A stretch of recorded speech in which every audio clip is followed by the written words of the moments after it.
Hi, welcome back again to Murdock's. Hold on.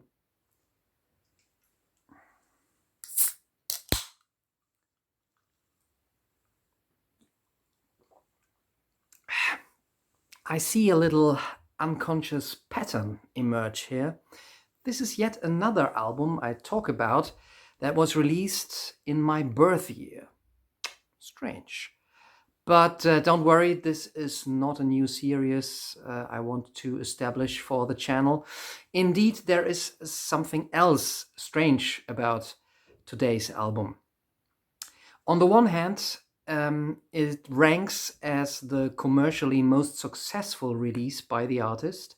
On the other hand, it is hardly talked about these days, or today rather regarded as one of his lesser albums from his artistically weakest phase.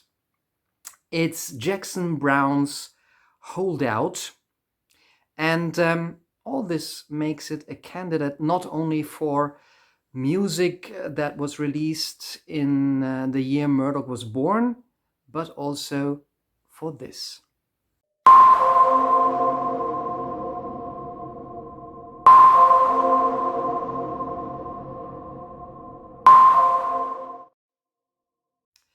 I'm curious to find out if this album is on your radar, especially if you are Jackson Browne fans.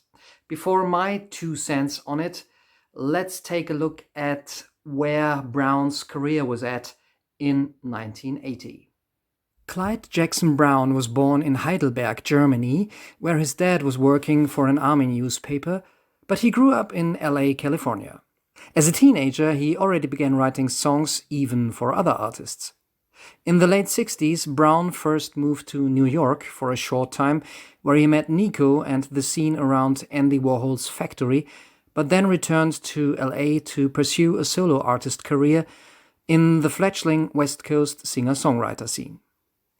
Together with Glenn Frey, he wrote the song Take It Easy, leaving it to Frey and his band The Eagles, who had their first hit with Take It Easy in 1972.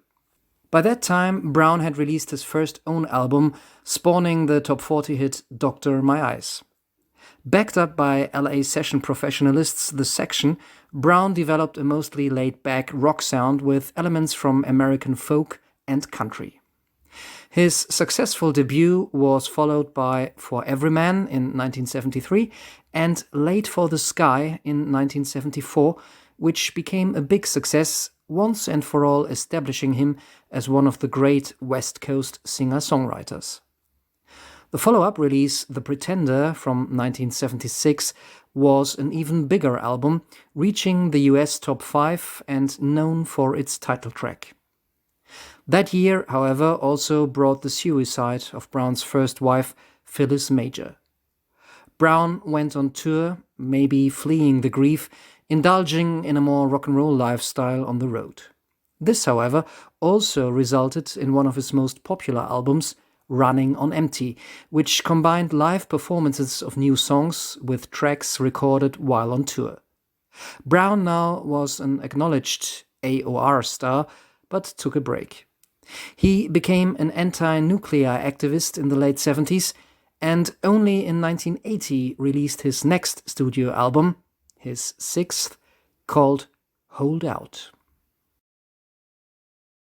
And with this album, we certainly have moved on from the singer-songwriter community of the early 1970s and arrive at the glossier, more urban 1980s. Hey, the album after all starts with a song called Disco Apocalypse.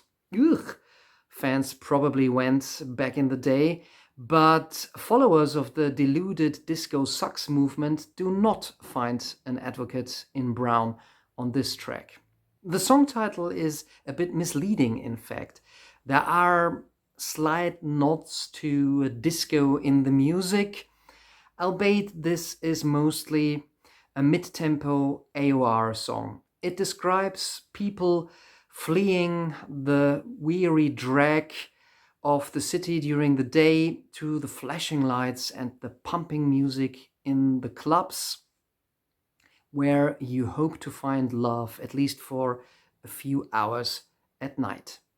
Jackson Browne singing about discos most likely was not what fans of old were waiting for. Personally, I love this track. It has a great catchy chorus. There is a passionate appearance of Browne's longtime backing singer Rosemary Butler. I really enjoy the arrangement of the song. Great Hammond organ on this one.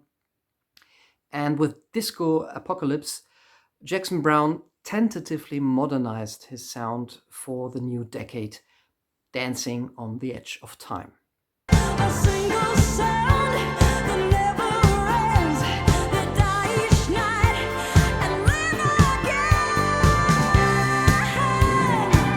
I'm gonna make you mine.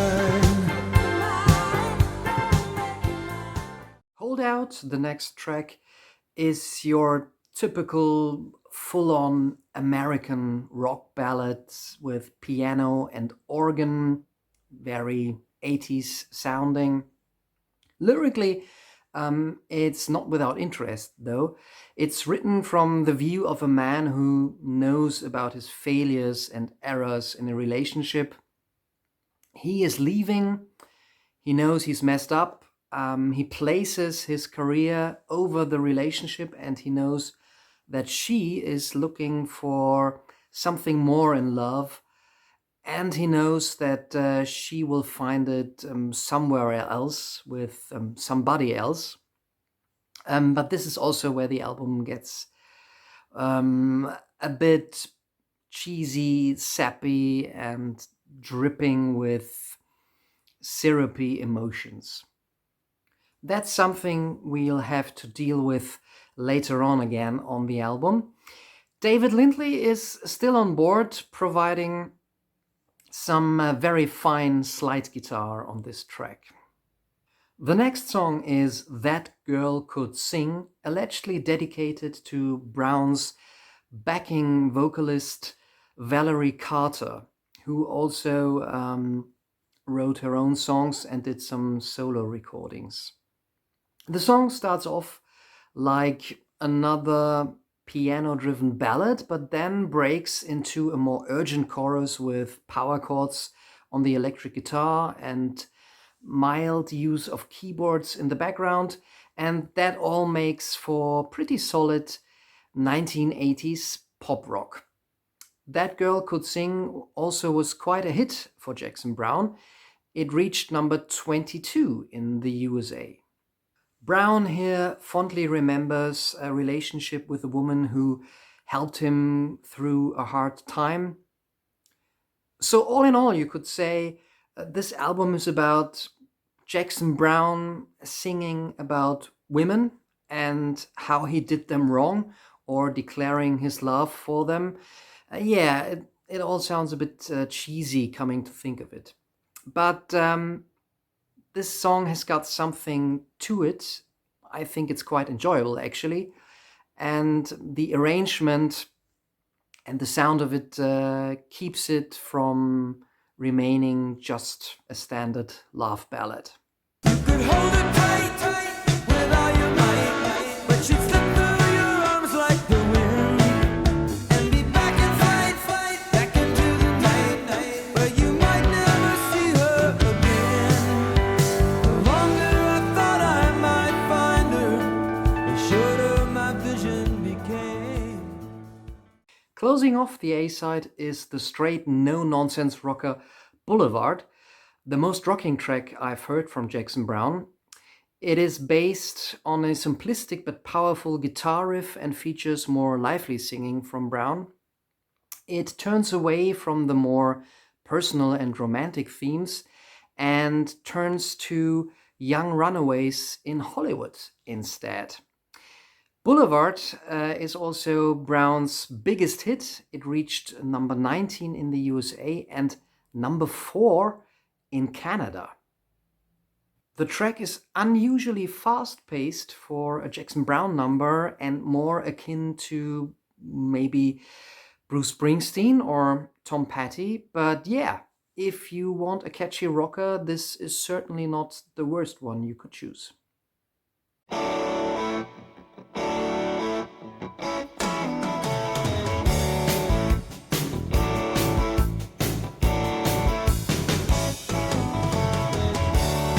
Down on the boulevard, they take it hard. They look at life with such disregard. Holdout's second half begins with the wistful of missing persons. It's meant as a heartfelt ballad for the daughter of Lowell George, the frontman of the band Little Feat. George died at only 34 after a heart attack that was probably brought on by drug abuse. It's supposed to be an encouraging, hopeful, and powerful song, but it falls a bit on the over sentimental side with lines like, "You can sing the song on July the 4th, in the sunny south and the frozen north. It's a day of loss, it's your day of birth. Does it take a death to see what a life is worth?" I'm not too sure. I'd be very happy if somebody released such a personal song about me and my family. The following, Call It Alone, is in a similar vein but a bit more subdued. It was co-written with Browne's longtime collaborator David Lindley. This rather memorable track evolves around a playful guitar lick. Again, Browne thematizes his inability to fully commit in a relationship, here using the image of just loaning out his heart instead of admitting that maybe there's a little bit more involved. In the morning, when I closed my eyes, you were sleeping in paradise. And while the room was growing light, I was holding still with all my might. Oh, now what if it's true? Ah, what my heart says. Oh, what'll I do? What if this feeling becomes hard to part with?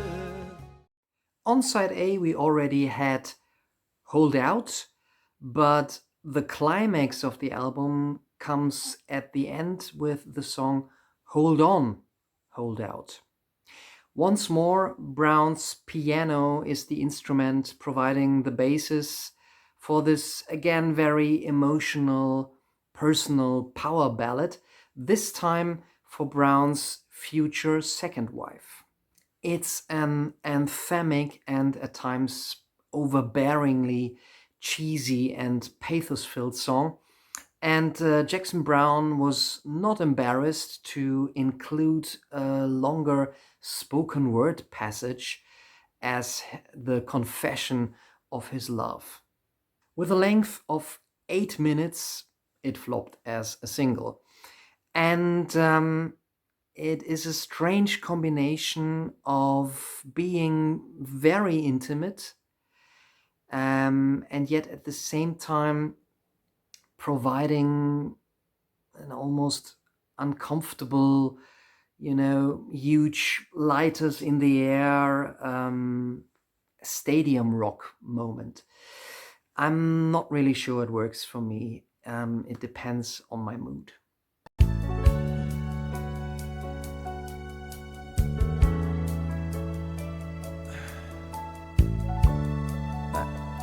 I love you.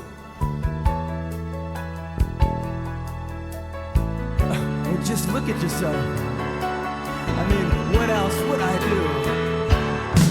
Hold on. Keep a hold on. Hold on. That's it. 7 tracks and we're through. Maybe that's also one of the reasons why critics were rather disappointed when this album came out. There had been a 3-year break after the massive success of Running on Empty, and then Browne returns with only 7 tracks, annoying the listeners with his complicated love life. Well, the slick production and the commercial heartland rock sound still helped and made Jackson Browne fans buy this album in quantities that let it move to #1 in the US Billboard charts. It remains his most successful album, but also is one talked about least nowadays, as mentioned. Why exactly this happened is hard to tell. Maybe fans and the artist himself are a bit ashamed of the maybe less poetic and less political, glossy, mainstream 80s sound. But then the follow-up to Hold Out, Lawyers in Love from 1983, was even more 80s sounding. But sure, maybe this album was the beginning of Browne losing himself musically a bit. However, I like this album for what it is. It is a solid early 80s pop rock album that still manages to abstain from the more atrocious aspects of sound and production that were to define that decade later on. There are a number of pleasant and enjoyable tunes on Hold Out. In fact, it is an often catchy album. Despite its cheesy and very obtrusive, emotion-drenched moments, I take a lot of the material here over some of Browne's very poetic but musically a bit stale recordings from the mid-70s. Hold Out certainly is no misunderstood or neglected masterpiece, far from it sometimes, but it is also more than average. It shows Jackson Browne in an outfit that is not necessarily fitting, but definitely looks interesting on him.